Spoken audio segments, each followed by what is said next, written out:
Hello and welcome to yet again another version of A Few Minutes with the Mayor. My name is Damian Graham. I'm with the City of Raleigh, and of course we are joined by Mayor Nancy McFarland. Mayor, how are you? I'm good. How are you? Good. This is our September version. We're back in the swing of things.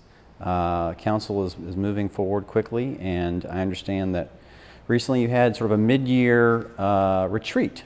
We did. We always have a yearly retreat in January, February time frame. Our first one, we really developed a strategic plan.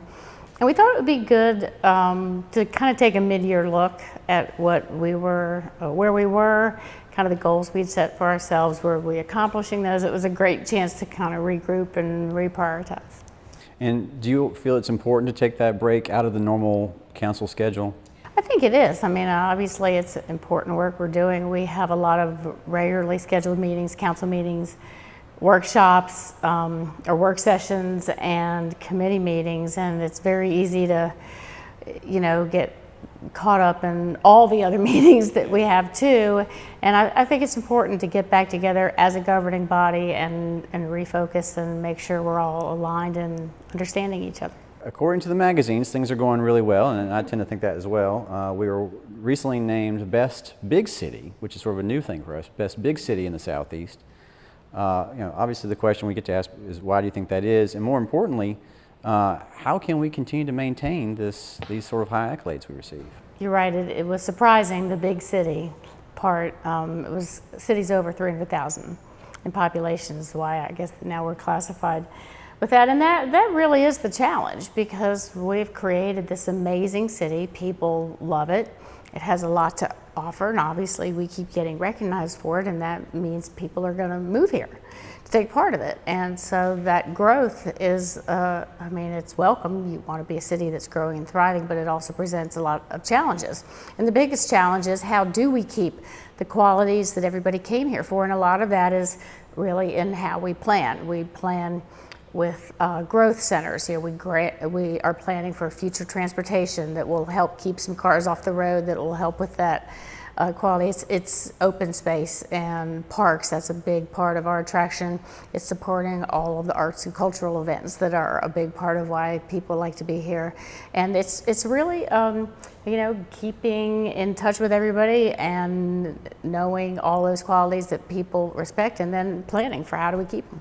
One of the things that I failed to mention at the beginning of the show is that we are filming this at the Mordecai Historic Visitor Center next to the Mordecai Park. It's Mordecai, not Mordecai officially. In fact, there's a phone right behind us that tells us the actual way to pronounce it correctly. Oh, okay. But the article that named us the best big city said that this highlighted this particular neighborhood as one of the best, and for many reasons that you just articulated. It is a great neighborhood.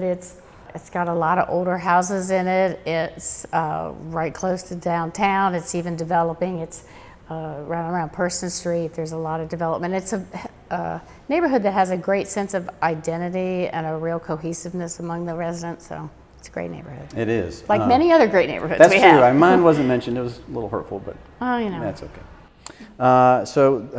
It's toward the end of September, and we are in the middle of festival month. One of our greatest festivals is kicking off this Friday, which is the World of Bluegrass. What has that festival meant for the city of Raleigh? It's amazing. When we first were talking with them about moving here, people really did not equate bluegrass with Raleigh. But this city has embraced that festival like no other, and really, made it our own. It's unbelievable the number of people. I think we had almost 180,000 the year before last. Now, last year we had a hurricane, so no hurricane. But we still had the festival. That's true. We moved it inside in a couple days, which was pretty phenomenal. Yes. People had a great time indoors.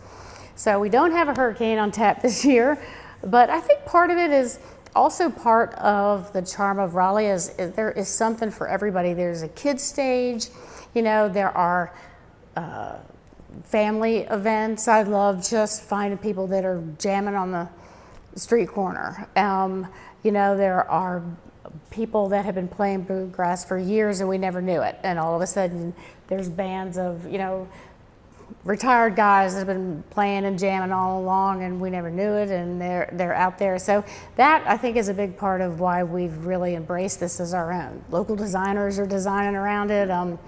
You know, Friday and Saturday night at the amphitheater are always the pinnacle events. Friday, I know we have the Soggy Mountain Boys. Bottom Boys? Isn't Soggy there? Mountain Bottom. Yeah, sorry. there's a bottom there somewhere. It's Dan Tominski, and then we have the Earls of Leicester.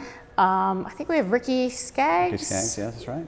Friday night, and then Nitty Gritty Dirt Band. I mean, that's pretty amazing. I'm hoping I'm getting all the nights right. I think that's right. And then Saturday night, I know that Steep Canyon Rangers is in there. So you just, obviously, you have to come both nights so you don't miss it.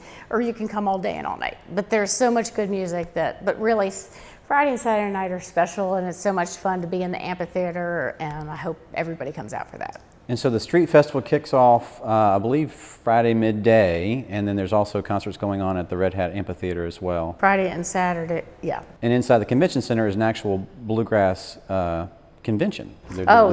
There's conventions. There's all kinds of. There's a lot of music in the convention center, too. I've heard some amazing shows in there, and there's also like trade shows and.